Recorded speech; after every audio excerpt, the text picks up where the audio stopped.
Hello everyone, I welcome you all to the 2-minute series of sleepy classes. आज का topic है new Afghanistan peace process, जो कि आपका इंटरनेशनल रिलेशन के अंदर आता है। ये टॉपिक स्टार्ट करने से पहले मैं आपको थोड़ा बैकग्राउंड के बारे में बताना चाहूंगी। तो 2001 में after the famous 9/11 attack on the world trade centre,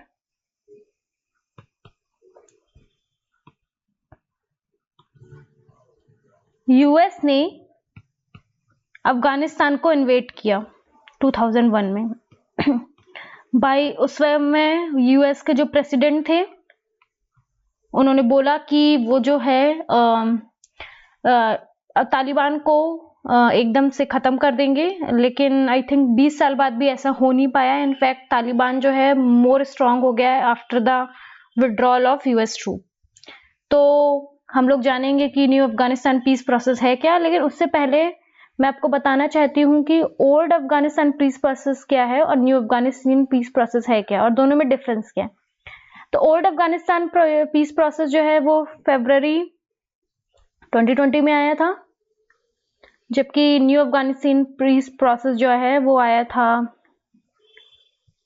मार्च 2021 में, और ये आया था उस वक्त के प्रेसिडेंट मिस्टर डोनाल्ड ट्रंप के द्वारा, जबकि यहाँ पे जोई बिडेन लाए थे ये वाला प्रोसेस। तो चलिए आगे बढ़ते हैं। तो क्या हुआ है, व्हाट हैज हैपेंड। तो फरवरी 2021 जो है वो एक्चुअली 1 साल हो गया जब से यूएस ने अपना पीस प्रोसेस जो अनाउंस किया गया था। ये एक्चुअली बहुत ही बड़ा एग्रीमेंट था। क्योंकि इसमें पहली बार तालिबान जो इंसर्जेंट ग्रुप है, जो कि 2000 के 9/11 अटैक के लिए भी रिस्पॉन्सिबल था, उनके और रिप्रेजेंटेटिव गवर्नमेंट जो है वो अफगानिस्तान की मिस्टर अशरफ गनी की, उनके बीच में पीस प्रोसेस को इसने स्टार्ट किया। एक्चुअली एक वे ऑफ टॉक की बातें कर सके, उसके बीच में एक वे खोला। ये तालिबान सेम ग्रुप है जिसने बहुत सारे रिस्पॉन्सिबल है डेथ के लिए, जो कि ना कि अफगानिस्तान सिक्योरिटी फोर्सेस बल्कि सिविलियन और यूएस सिक्योरिटी फोर्सेस के लिए भी, डेथ के लिए भी जिम्मेदार है। बहुत सारी हुई हैं पिछले सालों में। तो जो फरवरी 2020 में डोनाल्ड ट्रंप के द्वारा डील हुई थी, उसके सेलिएंट फीचर्स क्या थे। तो सबसे पहला था कि तालिबान प्रिजनर को जो है घनी गवर्नमेंट रिलीज कर देगी, और जो है दोनों कंट्रीज के बीच में पीस टॉक होंगी। ये मैंने आपको पिछली स्लाइड में बताया ही। इसके अलावा तालिबान, जो कि मैंने बताया कि बहुत ही वायलेंस के लिए जिम्मेदार है, वो एक सीज फायर अनाउंस करेगा। तालिबान के जो है अल कायदा और इसके साथ ही दूसरे टाइप के जो इंटरनेशनल टेररिस्ट ग्रुप है, उनके साथ ही बहुत ही अच्छे संबंध रहे हैं, उनको वो कट ऑफ कर देगा। इसके अलावा जो है, जो 5th पॉइंट है, that is very very important, कि यूएस जो है वो अपनी पूरी ट्रूप को मई 2021 तक पुल आउट कर देगा, यानी विड्रॉ कर लेगा। लेकिन एक्चुअली में क्या हुआ, एक्चुअल में ऐसा बिल्कुल भी नहीं हुआ, क्योंकि जबकि घनी गवर्नमेंट ने जो है वो अपने जो वादा रखा था उसमें कायम रहे, लेकिन दूसरी साइड यानी तालिबान वो ऐसा नहीं किया। घनी गवर्नमेंट ने इवन 5000 फाइटर्स को जो है वो रिलीज भी कर दिया, और ये सब फाइटर्स ने दोबारा जाके फाइटिंग भी ज्वाइन कर ली। और इनफैक्ट घनी गवर्नमेंट ने जो है वो कतर में पीस टॉक के लिए अपने डेलीगेशन को भी भेजा, तालिबान के साथ होना था।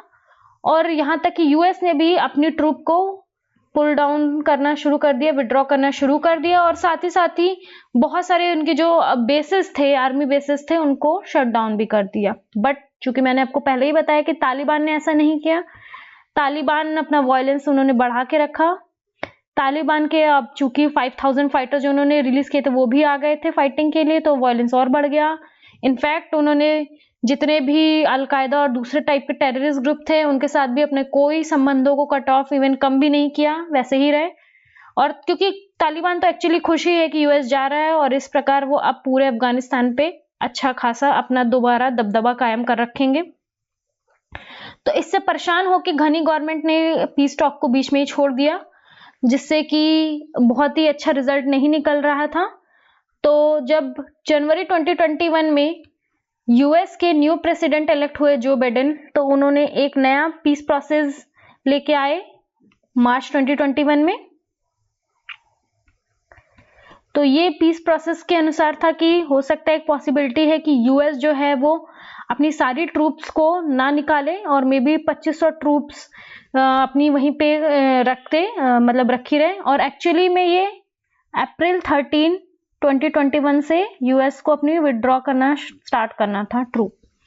इसके अलावा वाशिंगटन ने ये भी बोला कि तालिबान जो है वो कम से कम 90 दिनों के लिए वायलेंस को अगर खत्म नहीं कर सकते तो एटलीस्ट रिड्यूस करे, क्योंकि मैंने आपको पहले ही बताया कि इवन डोनाल्ड ट्रंप ने भी बोला था कि आप वायलेंस को कम करिए, सीज फायर अनाउंस करिए, लेकिन ऐसा कुछ हुआ नहीं था। इनफैक्ट वायलेंस बढ़ गया था जब से उन्होंने 5000 ट्रूप्स को 5000 जो प्रिजनर्स थे उनको रिलीज किया था। इसके अलावा यूएस के जो रिप्रेजेंटेटिव हैं, जो एनवॉय हैं अफगानिस्तान के लिए, गवर्नमेंट के लिए यूएस के, उन्होंने एक सेट ऑफ पीस प्रपोजल भी दिया काबुल और तालिबान को कि काबुल और तालिबान जो है वो एक पीस प्रोसेस स्टार्ट करे। ये फंडामेंटल कुछ रूल थे, ये एक्चुअली कुछ आप ये बोल सकते हैं कि डिक्टेटेड नहीं थे, बट रूल होने चाहिए। तो ऐसे रूल उन्होंने यूएस गवर्नमेंट ने अपने एनवॉय के द्वारा भेजे थे।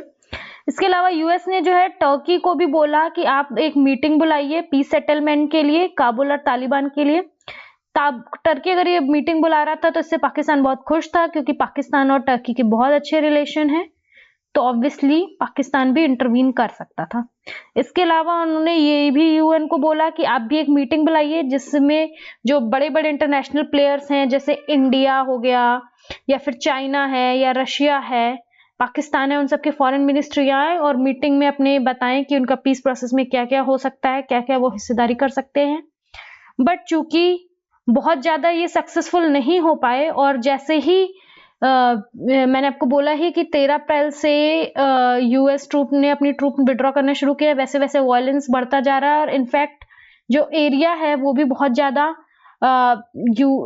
तालिबान ने अपने कब्जे में कर लिया है। इनफैक्ट 13 जुलाई 2021 तक 80 डिस्ट्रिक्ट ऑफ अफगानिस्तान में तालिबान का कब्जा है।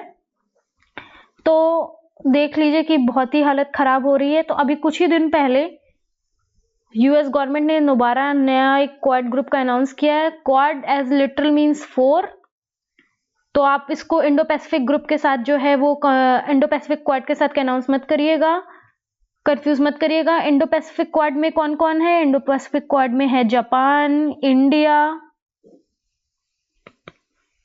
यूएस और ऑस्ट्रेलिया। एक्चुअली ये क्वाड ग्रुप 2007 में अनाउंस हुआ था बाई जापान के प्रेसिडेंट मिस्टर शिंजो एबे के द्वारा, बट उस वक्त इस ग्रुप ने बहुत ट्रैक्शन नहीं गेन किया, क्योंकि ऑस्ट्रेलिया जो था उतना एक्टिव नहीं था। ऑस्ट्रेलिया के उस वक्त चाइना से बहुत अच्छे रिलेशंस थे और इस ग्रुप को थोड़ा एंटी चाइना मानते हैं। लेकिन 2017 के बाद से इस ग्रुप ने ट्रैक्शन गेन किया है और काफी एक्टिव भी हो रहा है।